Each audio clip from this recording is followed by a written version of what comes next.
All right. Okay. So my name is Edna Magbanwa Marcos. So I am a retired teacher. Okay. I was with Latrobe College in Intramuros, Manila, and Columba as a classroom teacher, an area coordinator, an administrator, director of the cultural affairs and student affairs. All right. As an administrator, what role do you play in curriculum development for your institution? So, as an administrator, okay, my role is to help assess the methods to meet learners' needs. It's one. So, considering the DEP Ed prescribed curriculum, so we have to know what are the needs of the students because it has to be education has to be student centered. Yeah.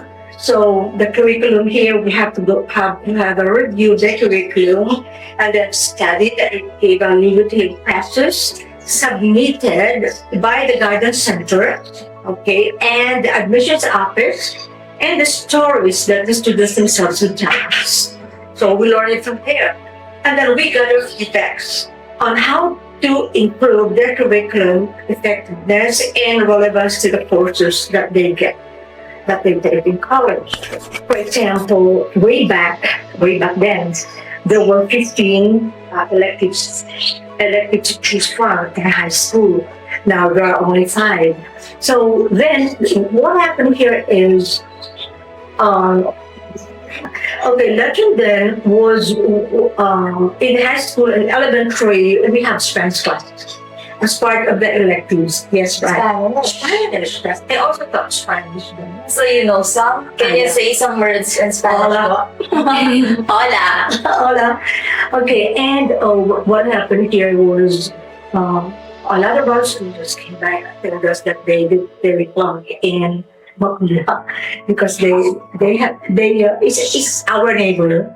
No, not Mapuas. Yeah, our neighbor in Intramuros. They thought in their classes, of course, deals with mathematics.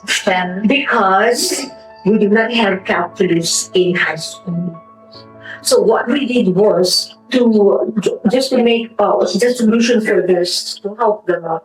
So we scratched Spanish as an elective, and then we got calculus in place of Spanish, and all the rest of the other math. We beefed up the math area so that we help the students make it.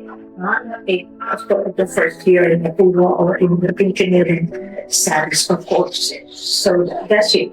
So based on those changes, ma'am, did the students in Siniran improve? Yes, there was a big improvement in that. Yes, we're so thankful. Okay, That's nice. So on those experiences, how important is curriculum planning in ensuring that Filipino students receive quality education?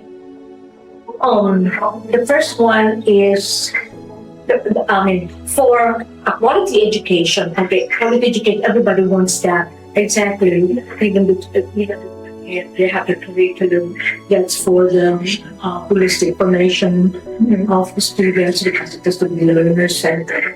Okay, so guided by the depth and curriculum design, so I made this one acronym. I have this learner-centered, I made DIE, D-I-E, DIE as in designing, how to make a good design, the curriculum design, and then I, the implementation, how are you going to implement this, the strategies that you're going to use so that students can understand better, and then the E for the evaluation, evaluating educational experiences, okay, to meet the standards and the local needs, the national and the local needs. So it also involves setting competencies. Yes, that's right. Selecting contents that is already in the designing, which are aligned, which is very important in the end mission vision of the institution of the school. So striking, okay, the 4 C's in education, which is collaboration, communication, creativity, and critical thinking. So there should be a yearly planning and also scheme to check evaluated which one works, which one doesn't. Okay, going to factors in the curriculum planning, what factors do you usually consider when planning or revising a curriculum in the Philippines? So study the result of the evaluation. There is such a tool, the guidance center and the admissions office. We have a tool, especially the tool, and then they give that to the students. I think they know that. Career aptitude test? That's right. Okay, so from there, we control what is it that students want, the results, and we give that to the students. How do the needs and background of Filipino learners influence your curriculum planning? Social status is number one. It's very important. Demographic. Okay, must be considered first. For example, for this, where does your student come? It depends. So it depends. For example, if they come from lower class, yeah, that's right. So they have to be treated along the strata. Not, for example, for those studying, for example, Sal and the Alabang and only schools which cater to the rich kids. So they have a different kind of approach to use for those students like coming from the slum area, the depressed area, coming from agricultural area. Higher class? Yeah, that's right. So that has to be considered. So demographic. I agree. That's right. How does the vision, mission, and philosophy of the school affect the curriculum you design? It defines educational priorities. Okay, for example, instructional methods and desired student outcomes. What do you want? The MB ensures alignment with the school's core purpose. Next, and then, what is the school purpose, if you would ask me? What is it? Is the holistic, integral formation of the human being. So you can go. Each school has its MD statement.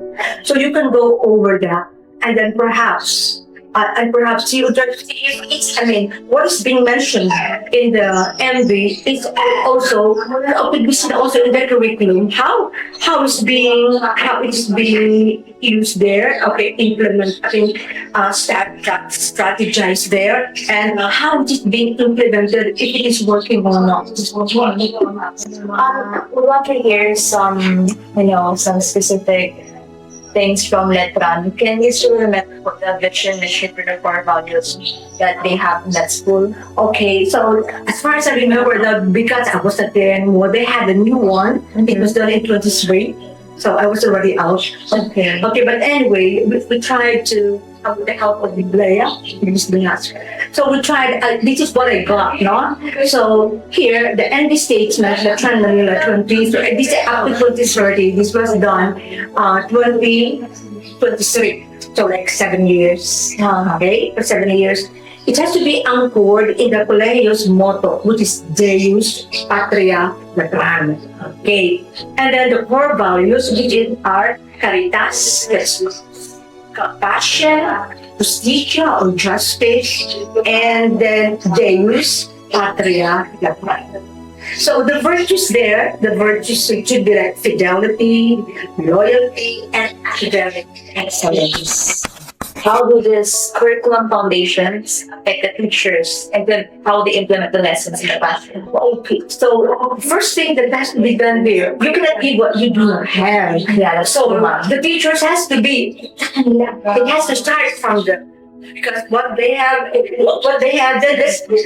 can share what they have. So as we would say, for my job actually, the first I have to train the teachers for that. Not train the teachers.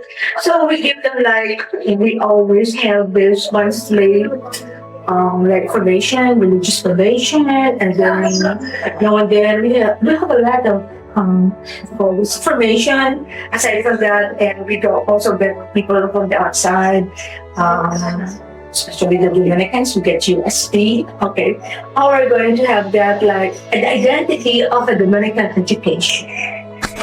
It was really insightful. And to close this interview, we have a very important question that us future teachers and educators would also like to hear.